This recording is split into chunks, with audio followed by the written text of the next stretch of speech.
Hello and welcome to the latest video. This one is the pine tree project. And here's the finished article. It's a pine cone set in resin, and it was the theme of the competition at the Galloway Woodturners, which was something blue. So I'm starting with a piece of ash, and I'm going to turn it between centers and then round it off so I can use a bottle as a former for the resin.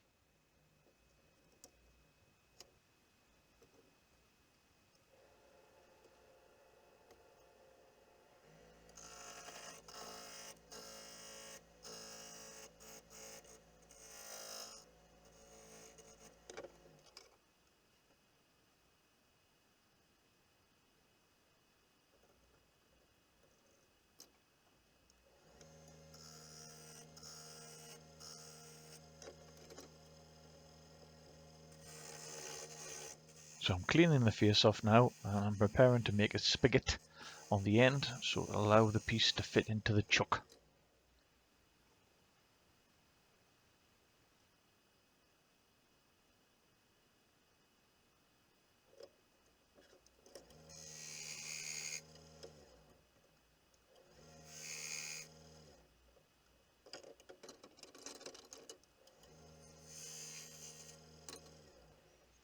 So cut the spigot, remove it from the centers, take out the stem center of the chuck, and put it back into the jaws. And there's the bottle I'm going to use. So I'm going to start tapering it down until the bottle gets a nice tight fit. Don't want any leaks.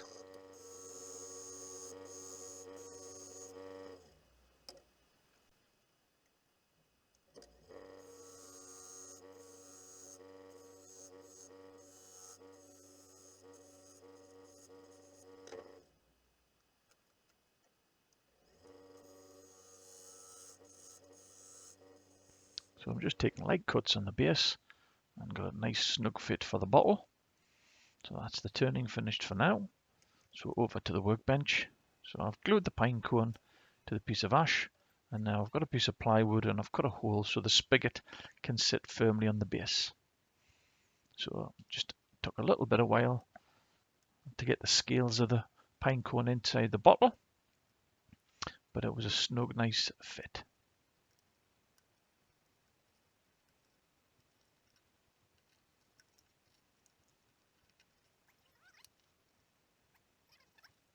There we go.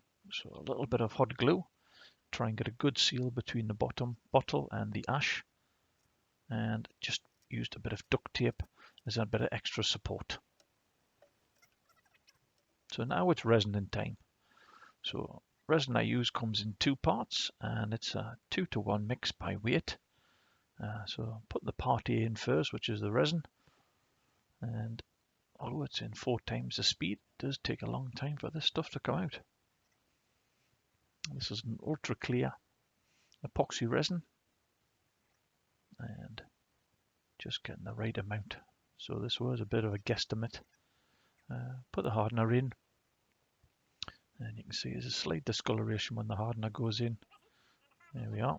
So it's a good mix is required to get it to get the hardener and the epoxy all mixed in together.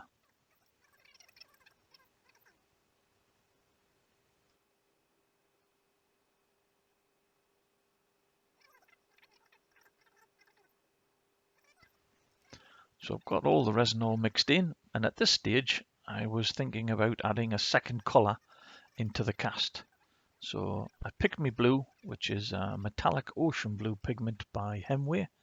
So I just started off with 1/4 teaspoon, just mixed it in. Gloves on, stop the mess. And I was considering using gold as well until I have the blue mixed, and I seen the colour and I really liked it, and I thought it would be sufficient on its own. So finally decided, so all the extra went back into the pot and we carried on mixing.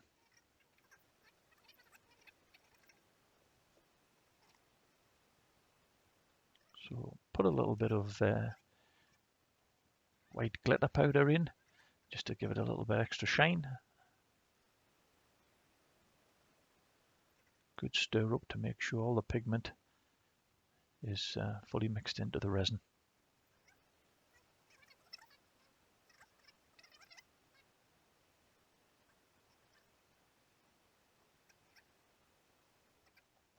So, time to go.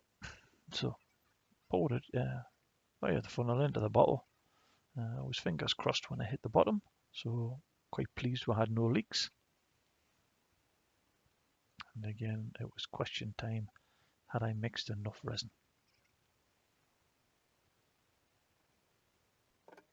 And I thought I had, but I ended up mixing a little bit more. But now it's time to put it in the pressure pot.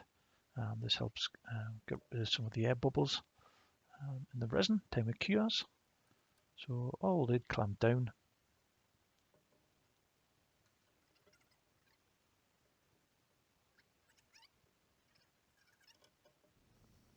And then bring it up to pressure. And we'll have to overnight.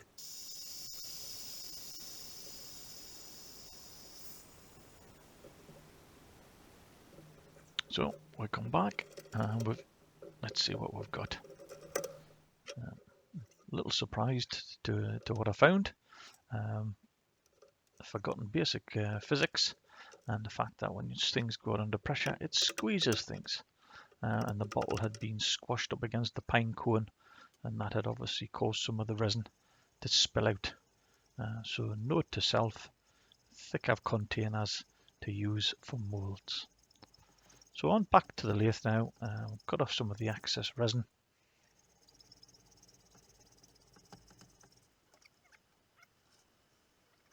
And then we're going to start turning it down until we start revealing some of the scales on the pine cone.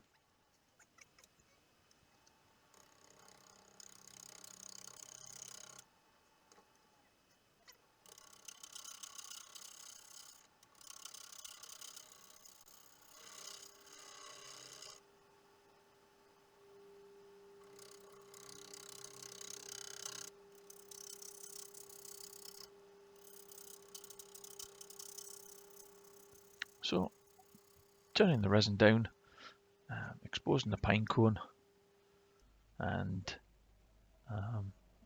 another turner on YouTube, a guy called Jim Overton, likes doing some obligatory slow-mos, as he says, when he's turning resins. So I thought, well, in for a penny, in for a pound. So resins can be quite messy when you're turning them, bits flying everywhere, get all over you and your lathe, as you can see, and you can fire shavings all over the workshop.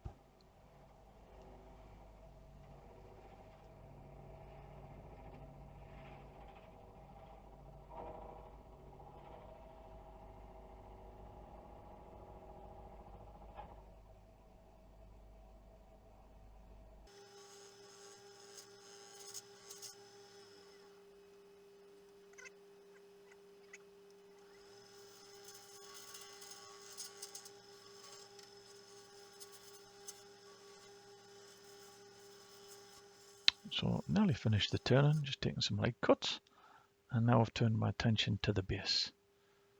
I wasn't quite sure the final shape, so originally I was thinking it was going to be either an ornament or a paperweight, but considering the shape of the pine cone and the resin cast, I thought it would look nice as a tree.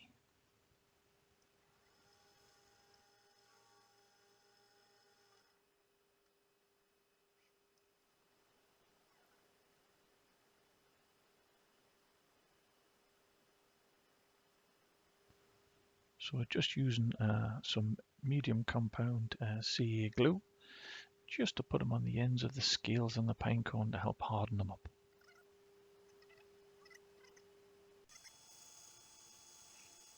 Now it's sanding time, and we're just going to take this slowly and work our way through the grits. Brought the rockler dusting arm into place, hooked it up to the extractor to pick up all the dust.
So now onto the base and turn it down, trying to get it a nice size in proportion to the rest of the pine cone.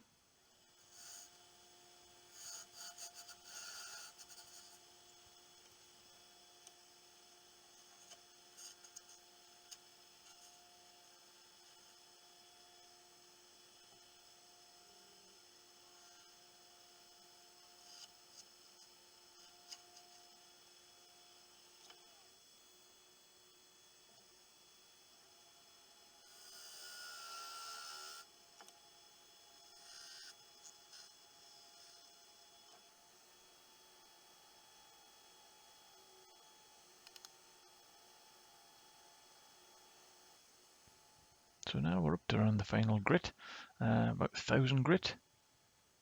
Try and get it nice and smooth.